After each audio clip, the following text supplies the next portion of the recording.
সদ্য সাবেক প্রধানমন্ত্রী শেখ হাসিনা বঙ্গভবনে নয় গণভবনেই পদত্যাগপত্রে সই করেছেন। আর হেলিকপ্টারে নয় বিমান বাহিনীর একটি ট্রান্সপোর্ট উড়োজাহাজে দেশ ত্যাগ করেন তিনি। শেখ হাসিনা ও শেখ রেহানার শেষ 1 ঘন্টা আসলে কেমন ছিল, নির্ভরযোগ্য সূত্রে নিশ্চিত হয়ে পুরো ঘটনা জানাচ্ছেন মিরাজ হোসেন গাজী। বিভিন্ন গণমাধ্যম ও সামাজিক যোগাযোগ মাধ্যমে ছড়িয়ে পড়া একটি ভিডিওতে দেখা যাচ্ছে সামরিক হেলিকপ্টার থেকে নেমে কালো রঙের গাড়িতে উঠছেন শেখ হাসিনা ও শেখ রেহানা। তাড়াহুড়ো করে হেলিকপ্টার থেকে গাড়িতে ওঠার সময়ও তাদের সাথে ছিল স্পেশাল সিকিউরিটি ফোর্স এসএসএফ সদস্যরা।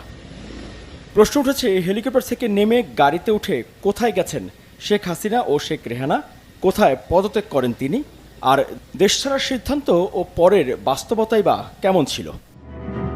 শেখ হাসিনা পদত্যাগপত্র সই করেন প্রধানমন্ত্রীর সরকারি বাসভবন গণভবনে। এ সময় তিনি একটি ভিডিও রেকর্ড